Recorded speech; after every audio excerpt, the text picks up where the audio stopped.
I never thought I would say this, but the truth is, empty nesting is less empty than I anticipated. Now, I know this is so personal for everybody. Empty nesting and that transition from having your kids at home to, saying goodbye to the youngest and watching all of them move on to their next chapters. It's so personal and it's a different experience for everybody. But I have been pleasantly surprised in this last week or so. I am a pretty new empty nester, and I realized that a lot of time leading up to taking my youngest child to college, I spent telling myself a story, or I think basically predetermining how this was going to go, how this process was going to go that week leading up to, taking her up to school and packing and thinking about different things. And then the day of, and I attached a lot of meaning to this process that wasn't necessarily incorrect. But here's something that I realized. I think that we as parents, and maybe especially moms, often dread the idea of empty nesting more so than the reality of empty nesting. And what I mean by that is the idea of an empty nest, even that phrase it's an accurate, maybe, representation for what's happening, but that phrase is kind of, it's sort of lonely. Thinking about an empty nest, we associate it with quiet and stillness and maybe being lonely, or maybe we're not sure, what our purpose is after the kids are out of the house and we've spent many, many years being, mothers and fathers and devoting so much time and energy. And then suddenly, the dynamic has changed, and, it does get quieter and things maybe do slow down. But what I am realizing as I'm going through my own experience is the idea of an empty nest is the thing that's a little more, the idea of it is harder than the reality of it. And again, it's my perspective, but you might think about it. Something I say might help you.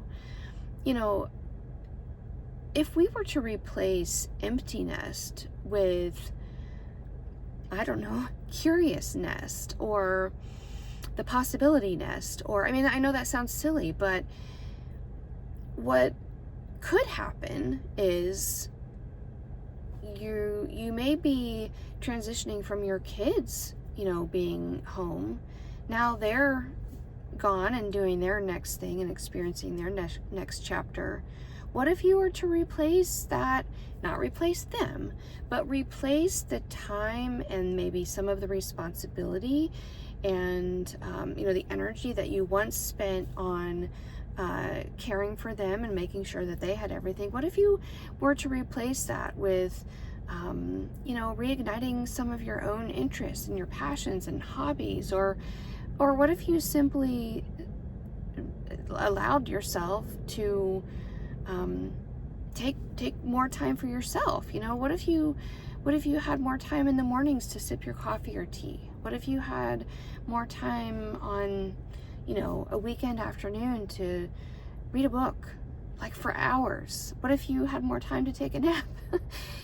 What if you had more time to reconnect with yourself, to remember some of those things that you were super excited about, or the things that brought you joy, maybe before you had kids? There are a lot of opportunities to just reflect about that. Reflect about the things that you used to be able to do because you had more time, that you were willing to put on the back burner while you raised your kids. And now you're in this place where you have more spaciousness. You have more time and energy to rediscover some of those things. You know, maybe the empty nest doesn't have to be so empty. It can just be experienced in a different way. And, you know, something else that has just sort of occurred to me is that these moments where I am taking, you know, some extra time in the morning to have coffee instead of packing lunch, or, you know, my grocery trips are faster and easier because, you know, I'm actually feeding 2 mouths instead of 3, for example. You know, I've kind of felt some like goodness around this, some excitement, like, oh man, you know, I have a little bit less responsibility. And there have been a few quick moments that I've thought, oh my gosh, does that mean like I don't miss my kids, or like, am I relieved that they're not here? No, that is not what it means. I can miss my children, and I do. I can miss them and still celebrate this newfound freedom that I have.